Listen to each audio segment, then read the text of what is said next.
नमस्कार बंधुरा एसएस दास किचेने आमी सुमिता आज निये एसेछि नतून एकटा रेसिपि।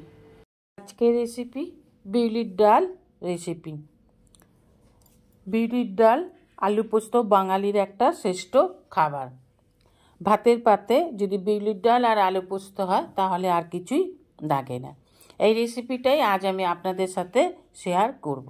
চলুন দেখে নেওয়া যাক। নিয়ে নেব একটা ফ্রাইং প্যান, দিয়ে দেব শুকনো লঙ্কা তেজপাতা, 2 চামচ করে গোটা ধনে জিরে মৌরি দিয়ে ভালো করে একটু ভেজে নিতে হবে। যখন মশলাটা একটু লাল হয়ে আসবে, সুন্দর স্মেল ছেড়ে দেবে, তখন দিয়ে দেব কসুরি মেথি। কসুরি মেথি দিলে যে কোনো মশলার স্মেলটা খুব ভালো হয়, খেতেও খুব ভালো লাগে। আর দিয়ে দেব দারচিনি। দারচিনি মৃদু একটা ঝাল আছে, খেতে খুব ভালো লাগে, এছাড়া এর স্মেলটাও খুব সুন্দর। এবার নিয়ে নেব একটা মিক্সি জার। মিক্সি জারেতে নিয়ে নেব ভাজা মশলাগুলো।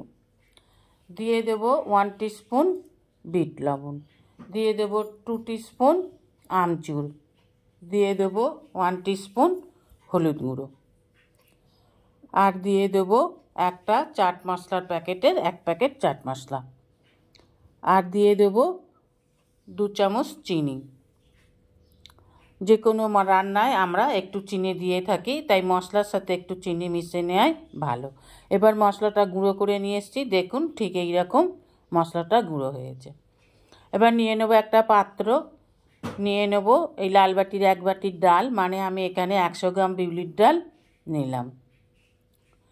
এবার বিউলির ডালটাকে ওভেনে কড়া বসিয়ে দিয়ে দেব ডালটা। ডালটাকে একটু নেড়ে চেড়ে ভেজে নেব। মুগ ডালের মতন একেবারে লাল করে ভাজবো না, একটু হালকা লাল করে ভেজে নেব। বিউলির ডাল ভাজলেও একটা সুন্দর স্মেল ছাড়ে। যখন সুন্দর স্মেলটা ছেড়ে দেবে, বুঝে নিতে হবে বিউলির ডালটা ভাজা হয়ে গেছে। এবার এর মধ্যেই কড়ার মধ্যে দিয়ে দেব জল। জল দিয়ে ডালটাকে খুব ভালোভাবে নেড়ে নেড়ে, দেখুন জলটা সাদা হয়ে এসেছে, এই জলটাকে আমাদের ফেলে দিতে হবে। এইভাবে 2-3 বার বিউলির ডালটাকে আমরা ধুয়ে নেব। খুব ভালোভাবে পরিষ্কার করে ধুয়ে নিতে হবে। এবার এই জলটা ফেলে দিয়ে দেব এবার ভালো জল। দেখুন একটুও সাদা ফেনা হয়নি, একদম পরিষ্কার। দিয়ে দেব 1/2 টিস্পুনেরও কম খাবার সোডা। খাবার সোডা দিলে খুব তাড়াতাড়ি ডালটা সিদ্ধ হয়ে যাবে। দিয়ে দেব পরিমাণ মতন লবণ। এবার খুব ভালোভাবে নেড়ে চেড়ে ডালটার যে সাদা ফেনাগুলো হবে, এইগুলো সব ভালোভাবে ফেলে দিতে হবে। দেখুন ফেলে দিয়েছি। এবার ডালটা সিদ্ধ হয়ে এসছে, 10 মিনিটের মধ্যেই ডালটা সিদ্ধ হয়ে যাবে। সিদ্ধ হয়ে গেছে, এবার ডালটাকে নামিয়ে নিতে হবে। ডালটা টিপলে ভেতরটা একটু শক্ত থাকবে, ঠিক এই অবস্থাতেই ডালটাকে নামিয়ে নিতে হবে। এবার ডালটাকে একটু ভালো করে ম্যাশ করে নেব, যাতে একটু ঘন হয়ে যায়। বিউলির ডাল খুব একটা ঘন হয় না, আবার খুব একটা পাতলাও হবে না। খুব একটা পাতলা হলেও খেতে ভালো লাগে না। ওভেনে কড়া বসিয়ে দিয়ে দিলাম সাদা তেল, দিয়ে দেব ফোড়ন, তেজপাতা, শুকনো লঙ্কা, গোটা মৌরি। এবার মশলাটাকে ভালোভাবে ফোড়নটাকে ভেজে নেব। যখন ফোড়ন দিয়ে সুন্দর একটা স্মেল ছাড়বে, তখন দিয়ে দেব 3-4টে কাঁচা লঙ্কা, আর দিয়ে দেব আদা বাটা। দিয়ে মশলাটাকে খুব ভালোভাবে কষে নেব। আদাটাকেও খুব ভালোভাবে ভেজে নেব।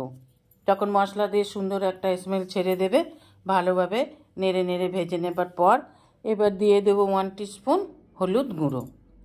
এবার সমস্ত উপকরণগুলোকে তেলের সাথে খুব ভালোভাবে আরেকটু কষে নেব।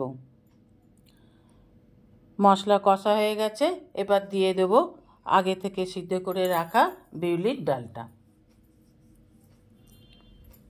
খুব ভালোভাবে মশলার সাথে বিউলির ডালটা দিয়ে নেড়ে নিতে হবে। এইভাবে ভালোভাবে মিশিয়ে নিন। দিয়ে দেব পরিমাণ মতন লবণ। আগে লবণ দিয়ে ডালটা সিদ্ধ করা ছিল, তাই এখন একটু কম দিলাম। এবার দিয়ে দেব যে মশলাটা আমরা আগে করেছি দেখিয়েছি সেই মশলাটাই, ভাজা মশলাটা এখানে দিয়ে দেবো 2 টিস্পুন। এই মশলাটা দিলে আর কিছু মশলা দিতে লাগে না, ডাল খেতে খুব সুস্বাদু হয় আপনার সাধারণত। এবার দিয়ে দিলাম কসুরি মেথি 1 টিস্পুনের মতন। খেতে খুব ভালো লাগে, স্মেলটাও সুন্দর। আমার গুঁড়ো মশলাটায়, ভাজা মশলায় কসুরি মেথি দেওয়া ছিল, কিন্তু তাও এখানে একটু মশলা সাথে আবার কসুরি মেথিটা দিয়ে দিলাম। এবার নেড়ে চেড়ে ভালোভাবে ঢাকা দিয়ে এলেই তৈরি বিউলির ডাল। এবার গরম গরম ভাতের সাথে পরিবেশন করুন। রেসিপিটা ভালো লাগলে অবশ্যই একটা লাইক, কমেন্ট, সাবস্ক্রাইব করার অনুরোধ রইল।